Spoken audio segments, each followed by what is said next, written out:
नमस्कार दोस्तों, आपका बहुत बहुत धन्यवाद कि आपने मुझे यहाँ पर आपको अपनी कोचिंग में बुलाया है, उसके लिए शुक्रिया बहुत बहुत। तो चलिए बात करते हैं कि अंग्रेजी में फ्लुएंसी कैसे लाई जाती है और दूसरी चीज़ फ्लुएंट इंग्लिश का क्या मतलब होता है। सबसे पहले तो आप ये समझिए कि फ्लुएंसी का मतलब क्या होता है।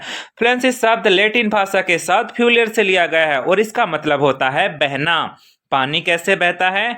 पानी बहता है, देखता है, जहां पर कोई रोड़ा आ जाए या पत्थर आ जाए तो रुकता है और फिर आसपास जगह बनाता है और फिर अगर कहीं गड्ढा आ जाता है तो उसको पूरा भर देता है और फिर आगे बढ़ जाता है। और यही सेंस फ्लुएंसी का भी है।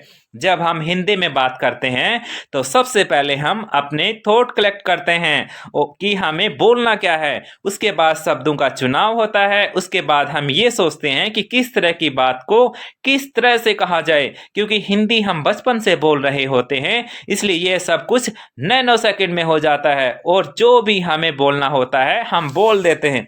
जब हम हिंदी में बात करते हैं तो हम बीच बीच में कई बार रुक जाते हैं और बार बार सोचते हैं कि लगातार सोचते हैं कि अब क्या बोलना है।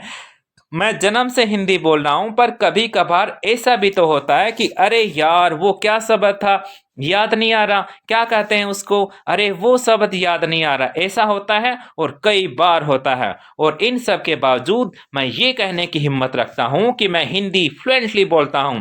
यानी इस वक्त मैं जो बोल रहा हूं वो फ्लुएंट हिंदी है। यानी फ्लुएंसी का मतलब होता है शब्दों का ऐसा बहाव जैसा कि पानी का होता है। पर होता यह है कि कुछ लोग फ्लुएंसी का मतलब समझते हैं फर्राटेदार, धुआंधार, मूसलाधार इंग्लिश में बात करना, जो कि एकदम गलत है। इसलिए कभी भी फर्राटेदार, मूसलाधार, धुआंधार इंग्लिश बोलने की कोशिश नहीं करनी चाहिए। अगर आप धुआंधार इंग्लिश बोलने की कोशिश करोगे तो सबसे पहले तो आपका थॉट प्रोसेस खराब हो जाएगा और आपका उच्चारण खराब हो जाएगा और उसके बाद सामने वाले का दिमाग खराब हो जाएगा। कुछ लोग तो इसलिए तेज गति से बोलते हैं कि उनको फ्लुएंसी दिखानी होती है और दूसरा उनको ये बताना होता है कि उनमें सेल्फ कॉन्फिडेंस बहुत ज्यादा है।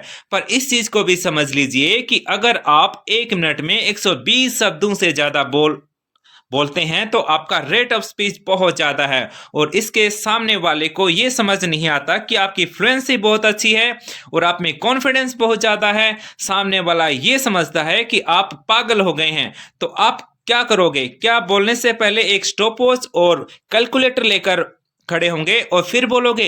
नहीं, जिस तरह से आप मातृभाषा में बात करते हैं उसी तरह से इंग्लिश में भी बात करने की कोशिश करो। वही रेट ऑफ स्पीच रखो, उसी तरह से अपने थॉट कलेक्ट करो, उसी तरह से शब्दों का चुनाव करो, उसी तरह से सोचो कि इस तरह की बात को किस तरह से बोलना है। शुरुआत में नहीं होगा पर धीरे धीरे यह सब कुछ नैनो सेकंड में होने लग जाएगा। ठीक है ना भाई? हिंदी आप कौन सी फ्लुएंट बोलते हो, उसमें भी तो कहीं कहीं अटक जाते हो। इंग्लिश की बात आते ही आप क्यों इतने सीरियस हो जाते हो? भाई गलतियां होंगी, होने दो। जैसे जैसे हम इंग्लिश सीखते चले जाएंगे वैसे वैसे गलतियां होनी बंद हो जाएंगी। तो अब आप समझ में आ गया होगा कि फ्लुएंसी का मतलब क्या होता है। Thank you so much. और अगर आपने मेरी बातों पर गौर किया तो बहुत अच्छी इंग्लिश आपकी हो जाए।